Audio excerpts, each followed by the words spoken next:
And good morning to you at home. Ontario's police watchdog continues its investigation this hour into a police shooting in Ottawa's East End. The Special Investigations Unit says a 20-year-old man was shot twice by officers responding to numerous calls last night in the area of Innis and 10th Line Road. The suspect was listed in stable condition in hospital last night. One man told CTV News a man got out of his car and walked towards him armed with a knife. This happened around 6 o'clock. CFRA reporter Sarah Anderson told CTV Morning Live witnesses say they heard multiple gunshots. What we understand happened is that the young man walked out into the street and stopped a car.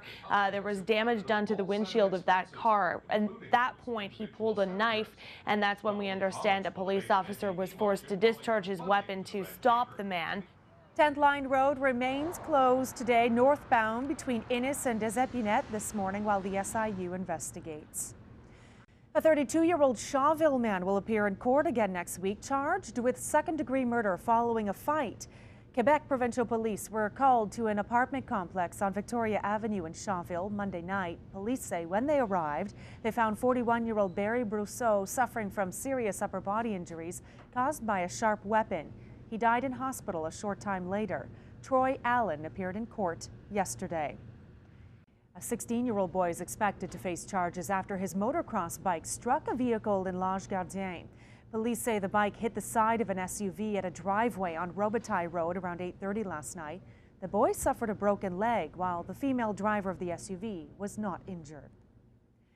Each House of Parliament will debate motions today dealing with the scandal-plagued Senate. MPs in the House of Commons will debate an NDP motion that would cut off funding to the Senate on July 1st. While members of the upper chamber will debate a motion by Conservative Senate leader Marjorie Le Breton calling on the Auditor General to probe the Senate's expenses.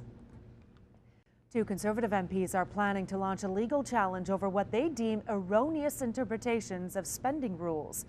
Canada's Chief Electoral Officer is asking the Speaker of the House of Commons to suspend MPs Shelley Glover and James Baxon.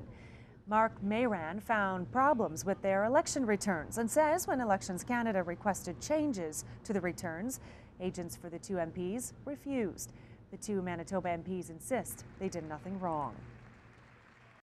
Well, nearly half of Canadians with debt admit they're not making progress paying it down. A CIBC poll found 71% of Canadians are carrying some form of debt.